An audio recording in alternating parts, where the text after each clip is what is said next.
नमस्कार। 4 PM news network में आपका हार्दिक स्वागत है। किसी भी लोकतांत्रिक देश में सरकार का मुख्य काम क्या होता है? सरकार का मुख्य काम होता है कानून व्यवस्था को संभालना और देश की अर्थव्यवस्था को संभालना। देश की अर्थव्यवस्था की जो हाल आप देख रहे हैं कि हमारे देश के ऊपर जो ऋण हैं वो 3 गुना बढ़ गए हैं और जीडीपी उतनी ही है जितनी डॉक्टर मनमोहन सिंह के जमाने में थी। तो अगर आपकी आमदनी 1 लाख रुपए महीना हो, आपके पास कोई ऋण ना हो और उसके बाद आप 5 करोड़ का ऋण ले लें और आपकी आमदनी उतनी ही रहे, तो आप अपने घर की अर्थव्यवस्था को समझ सकते हैं कि उसकी स्थिति क्या है। क्योंकि जब आप ऋण लेते हैं तो उसका भुगतान आपको करना पड़ता है, उसके ब्याज का भुगतान करना पड़ता है, उसके मूलधन का भुगतान करना पड़ता है। तो अगर ऋण 205 लाख करोड़ के हो जाएं, 52 लाख करोड़ से बढ़कर, और जीडीपी आपकी उतनी ही रहे, इसका मतलब इनकम तो आपकी उतनी ही है, लेकिन आपको ब्याज और मूल का भुगतान बहुत ज्यादा करना है। इसका मतलब आप डेट ट्रैप में हैं। आपके ऊपर ऋणों का इतना बोझ हो गया है कि आप पुराने लोन को वापस करने के लिए नए लोन ले रहे हैं। आप विकास के लिए लोन नहीं ले रहे हैं, आप डेवलपमेंट के लिए लोन नहीं ले रहे हैं। आप जो लोन ले रहे हैं इसलिए ले रहे हैं कि पुराने लोन वापस करें। यह देश की आर्थिक स्थिति की पोजीशन है। अच्छा, दूसरा, जो जीडीपी बढ़ भी रही है, अभी तो जीडीपी की बढ़ोतरी का अंदाजा लार्ज स्केल जो ऑर्गेनाइज सेक्टर है, देखिए इंडस्ट्री में 2 प्रकार के सेक्टर्स हैं, एक ऑर्गेनाइज्ड है, एक अनऑर्गेनाइज्ड है। ऑर्गेनाइज्ड वो हैं जो बड़ी हैं, मध्यम हैं, जिनके आंकड़े जो हैं सरकार को आसानी से उपलब्ध है, और दूसरा पक्ष है जो अनऑर्गेनाइज्ड है, जो घरों में काम होता है, कुटीर उद्योग में काम होता है, छोटे उद्योगों में काम होता है, जिसकी गणना नहीं हो पाती, जिसके आंकड़े इकट्ठे नहीं हो पाते। तो अगर देश की आर्थिक स्थिति ऐसी हो कि जो ऑर्गेनाइज सेक्टर है वो तो बहुत ज्यादा प्रॉस्पर करे और अनऑर्गेनाइज सेक्टर प्रॉस्पर ना करे, और ऑर्गेनाइज सेक्टर के आंकड़ों के आधार पर जीडीपी की ग्रोथ दिखाई जाए, तो इस सही सूचना देश को मिल नहीं सकती।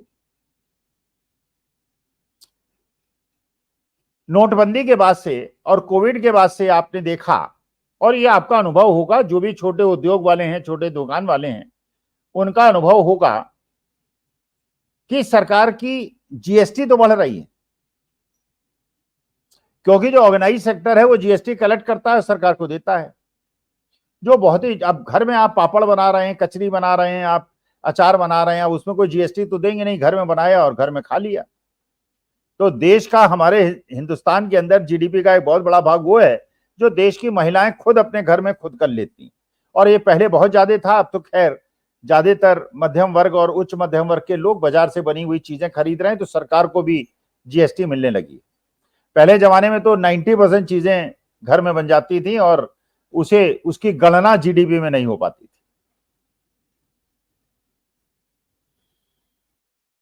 तो नोटबंदी के बाद से और जीएसटी लगने के बाद से और कोविड के बाद से जिस प्रकार से कुटीर और मध्यम और लघु उद्योग का विनाश हुआ है और बड़े उद्योगों ने सारे बेनिफिट्स ले लिए। अब आप देखते हैं सब्जी फल वालों की स्थिति भी आप देखते हैं कि लोग जाते हैं, मॉल में जाते हैं, वहां सब्जी फल खरीद लेते हैं, दुकानों से सामान खरीद लेते हैं, सरकार को जीएसटी मिल जाती है, लेकिन जो छोटी दुकानदार वाला है उसकी दुकानें खाली पड़ी हुई हैं।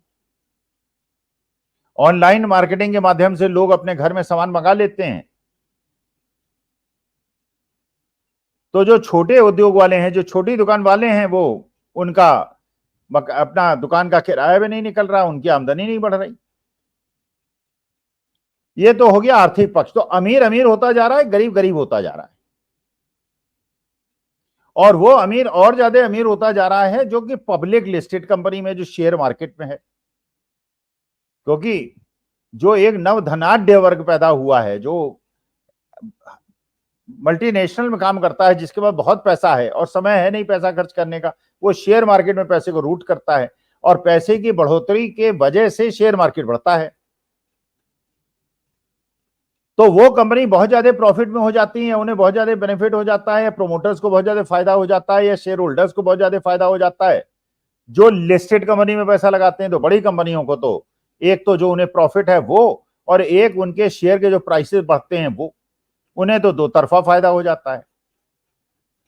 और जो लिस्टेड कंपनी वाले नहीं है, जो छोटी दुकान वाले हैं, जो छोटे ठेले वाले हैं, उनके सामान, एक तो उनको एयर कंडीशनिंग फैसिलिटी नहीं है, उन्हें शाम तक अपना सामान बेचना है, फिर उनका लेबर में उसमें नहीं निकल पाता है, सामान सड़ता है और उनकी प्रॉफिट मार्जिन कम हो जाती हैं। अमीर अमीर हो जाता है, गरीब गरीब हो जाता है।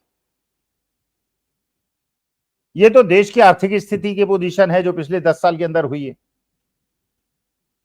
दूसरी तरफ जो सरकार का मुख्य काम है वो है देश की कानून व्यवस्था को ठीक करना,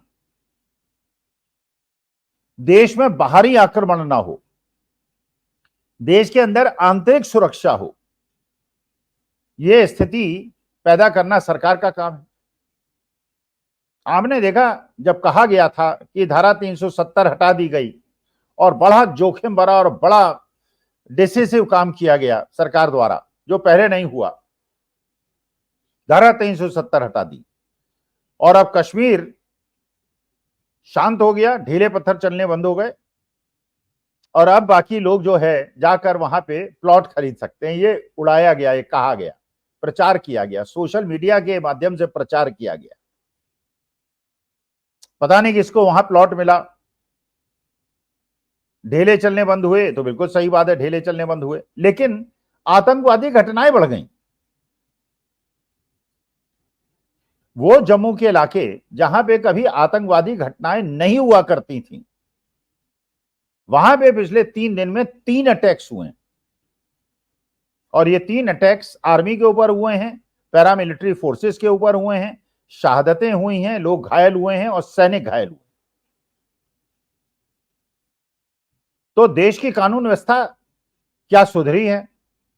धारा 370 हटने के बाद क्या जम्मू एंड कश्मीर में शांति आई है? वहां उद्योग बढ़ा है?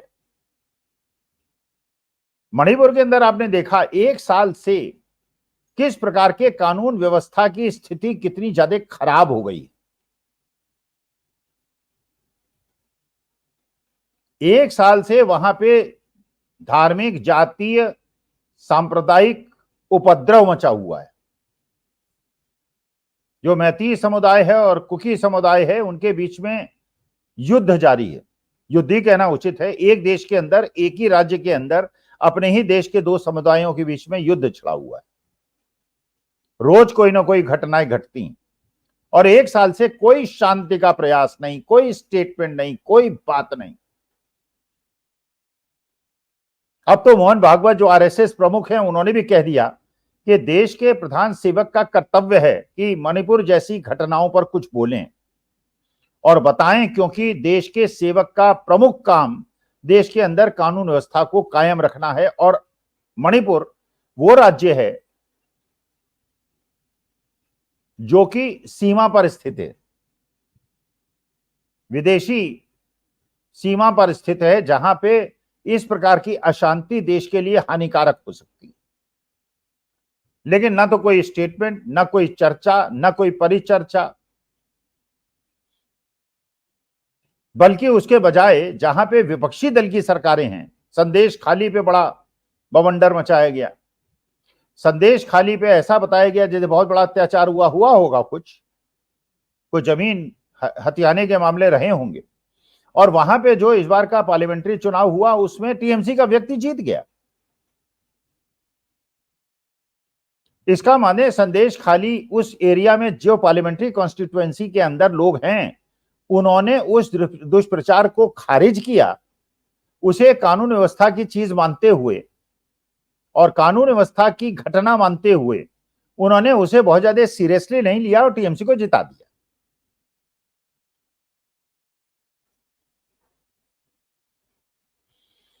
तो अगर देश की स्थिति ऐसी हो कि नीट का पेपर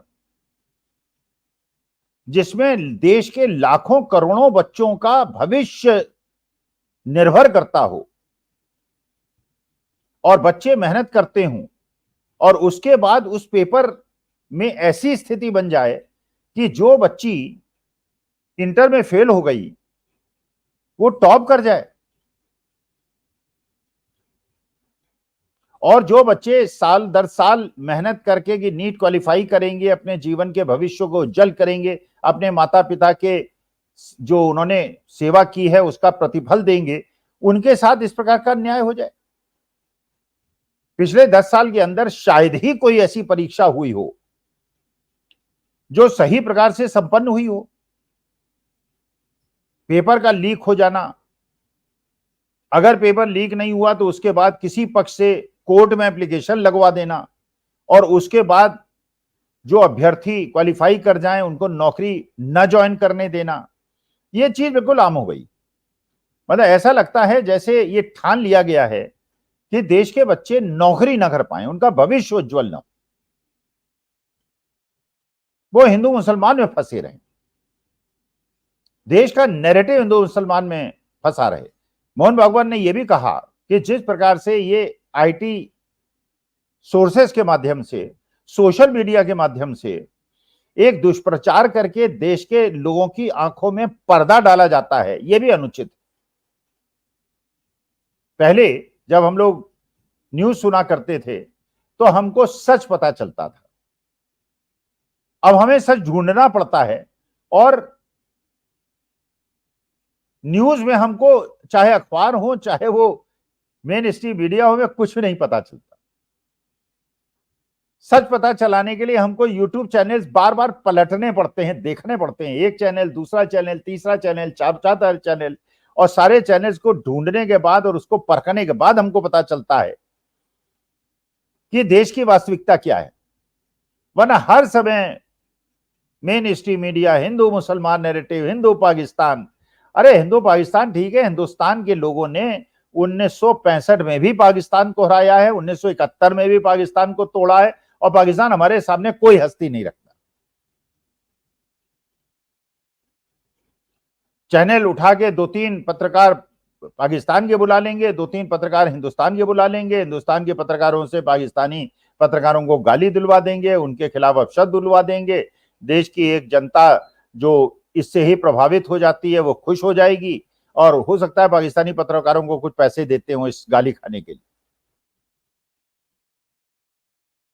लेकिन जो देश की असली समस्याएं हैं, देश की असली समस्या मेरे देश के युवाओं की नौकरी है, बेरोजगारी है, उन्हें रोजगार चाहिए।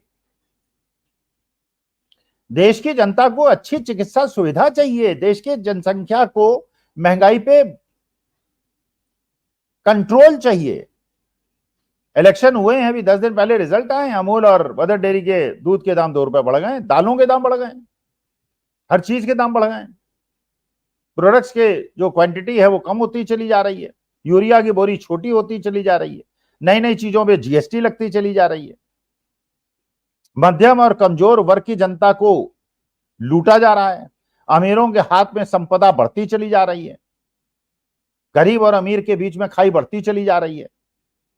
तो अगर नई सरकार, जो गठबंधन सरकार है, अगर ये देश की मुख्य समस्याओं पे ध्यान केंद्रित करे, महंगाई पे ध्यान केंद्रित करे, रोजगार पे क्रिएट करने पे ध्यान केंद्रित करे, अमीरों की अमीरी को थोड़ा कम करके गरीबों को थोड़ा कम करने का प्रयास करे, तो देश की मुख्य समस्याओं का समाधान हो सकता है, और यही राजनीतिक लोगों से हमें अपेक्षित है। देश के लिए धार्मिक विद्वेष, धार्मिक दुर्भावना देश के लिए हानिकारक है। अब देखते हैं इस बार की जो सरकार बनी है, जो जनता ने निर्णय लिया है, जनता ने निर्देश दिया है कि आप बिहार वालों का, आंध्र प्रदेश वालों का, पूरे हिंदुस्तान के कोने कोने से, केरला में भी एक सीट देकर उन्होंने बता दिया है कि पूरे हिंदुस्तान का रिप्रेजेंटेशन आपके पास है, एक गठबंधन सरकार है, तो गठबंधन धर्म का पालन कीजिए, सभी की भावनाओं का सम्मान कीजिए, पूरे देश का आइडिया ऑफ इंडिया की भावनाओं का सम्मान करते हुए सरकार को चलाइए।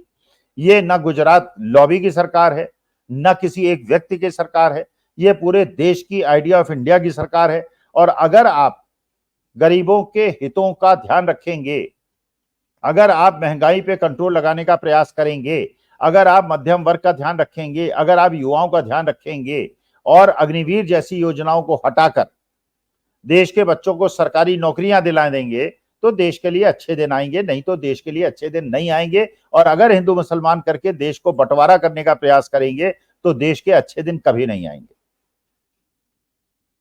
अब देखते हैं, नई नई सरकार है, गठबंधन की सरकार है, फ्री लगेज ड्रेस है, आगे क्या होता है उसका विश्लेषण करेंगे। लेकिन अभी जो ये कश्मीर के अंदर 3 घटनाएं घटी हैं 3 दिन के अंदर, इससे लगता है कि देश की कानून व्यवस्था कमजोर हो गई है। मणिपुर में देख के लगता है कमजोर हो गई है और आंतरिक सुरक्षा को और मजबूत बनाने की आवश्यकता है और देश के सुरक्षा चक्र को मजबूत बनाने की आवश्यकता है। नमस्कार, धन्यवाद और आभार।